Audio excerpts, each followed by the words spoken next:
പോലീസിന്റെ മർദ്ദനത്തെ തുടർന്നാണ് കൊല്ലം കുണ്ടറയിലെ സൈനികൻ മരിച്ചത് എന്ന പരാതിയിൽ ഉറച്ച് അമ്മ ഡെയ്സി. കുണ്ടറ പോലീസിന്റെ കസ്റ്റഡിയിൽ വെച്ച് തോംസൺ തങ്കച്ചനെ ഷോക്ക് അടിപ്പിച്ചുവെന്നും മെഴുക് ഉരുക്കി ശരീരത്തിൽ ഒഴിച്ചുവെന്നുമാണ് അമ്മയുടെ പരാതി.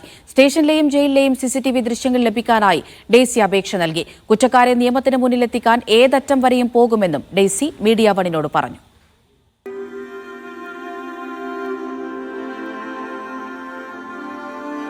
എല്ലാ വേദനയും അനുഭവിച്ച എൻ്റെ അമ്മ മരിച്ചത്. മീൻ കഷ്ണം പോലും അടുത്ത് തിന്നാൻ വിരൽ വയ്യ, എൻ്റെ കുഞ്ഞിന് വെള്ളം എടുത്ത് കുടിക്കാൻ വയ്യ.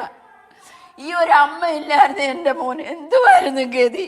2024 ഡിസംബർ 27-നാണ് ചികിത്സയിലിരിക്കെ 32-കാരനായ തോംസൺ തങ്കച്ചൻ മരിച്ചത്. സൈന്യത്തിൽ തിക്കിം യൂണിറ്റ് മദ്രാസ് റെജിമെന്റിൽ ജോലി ചെയ്യുകയായിരുന്നു തോംസൺ. സ്ത്രീധന പീഡന പരാതിയിലാണ് ഒക്ടോബർ 11-ന് കുണ്ടറ പോലീസ് കസ്റ്റഡിയിലെടുത്തത്. ഞാൻ വാരി കൊടുക്കണമായിരുന്നു. ഈ 2 വിരല് പിടിച്ചോടിച്ചിരുന്നു. മരിച്ചാൽ എനിക്ക് ദുഃഖം മാറത്തില്ല. ഞാൻ നൊന്ത് പ്രസവിച്ച ഒരു കുഞ്ഞ് ഹോസ്പിറ്റലിൽ കിടക്കുമ്പോൾ അനാഥയായിട്ട് കിടക്കുക. കുണ്ടറ സിഐയും SIയും ഉൾപ്പെടെ 4 പേർ ചേർന്ന് യാതൊരു മനുഷ്യത്വവുമില്ലാതെ മർദ്ദിച്ചുവെന്നാണ് ഡെയ്സിയുടെ പരാതിയിലുള്ളത്. അംബരീഷ് ലാത്തി വെച്ച എൻ്റെ കുഞ്ഞിൻ്റെ കാലിൻ്റെ വെള്ളയ്ക്ക് തുരുതുരാ അടിച്ച്, ഇടിയം പ്രദീപ് തോക്കിൻ്റെ ചെവിട് വെച്ച് അരയുടെ മുകൾ ഭാഗം ഈ പുറകു വശത്തായിട്ട് ഇടിച്ച് ലാത്തി വെച്ച് CI അനിൽകുമാർ തലയ്ക്ക് കുത്തി. ശ്യാമകുമാരി നാവിപ്പാടിൽ ചവിട്ടി. അത് കഴിഞ്ഞിട്ട് അവർ ഭക്ഷണം കൊടുത്തില്ല, പിറ്റേന്നും കൊടുത്തില്ല. ഹൈക്കോടതിയിൽ നൽകിയ ഹർജിയിൽ DGPയോട് റിപ്പോർട്ട് തേടിയിട്ടുണ്ട്.